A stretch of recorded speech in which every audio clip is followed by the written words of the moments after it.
Mrs. Twit get a stretching. Mr. Twit led Mrs. Twit outdoors where he had everything ready for the great stretching. He had 100 balloons and lots of string. He had a gas cylinder for filling the balloons. He had fixed an iron ring into the ground. "Stand here," he said, pointing to the iron ring. He then tied Mrs. Twit's ankle to the iron ring. When that was done, he began filling the balloons with gas. Each balloon was on a long string, and when it was filled with gas, it pulled on the string, tried to go up and up. Mr. Twit tried to end of the string to the top half of Mrs. Twit's body. Some he tried round her neck, some under her arms, some to her wrist, and some even to her hair. Soon there was 50 colored balloons floating in the air above Mrs. Twit's head. "Can you feel them stretching you?" asked Mr. Twit. I can," cried Mrs. Twit. "They're stretching me like mad." He put on another 10 balloons. The upward pull became very strong. Mrs. Twit was quite helpless now with her feet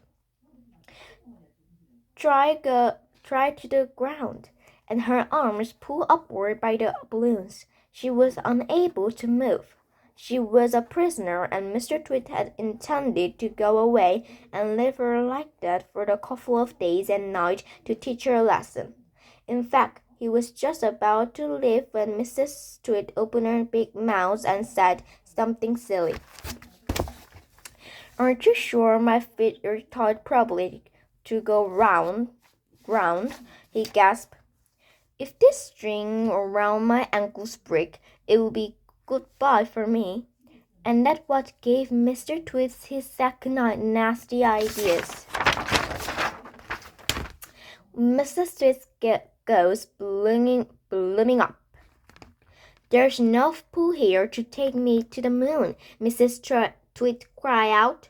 "To take you to the moon!" exclaimed Mr. Twit. "What a gospel thought! We wouldn't want anything like that to happen. Oh dear me no." "We most certainly wouldn't," cried Mrs. Twit. "Put some more string around my ankles quickly. I want to feel absolutely safe." "Very well, my angel," said Mr. Twit, and with a ghoulish grin on his lip he knelt down at her feet. He took a knifeful from his pocket, and with one quick slash he cut through the string holding Mrs. Twit's ankles to the iron ring. She went up like a rocket.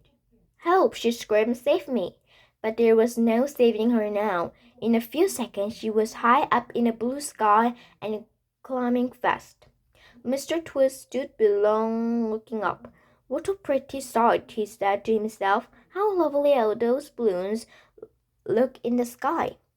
And what a marvelous bit of luck of me. At last the old hag is lost and gone forever."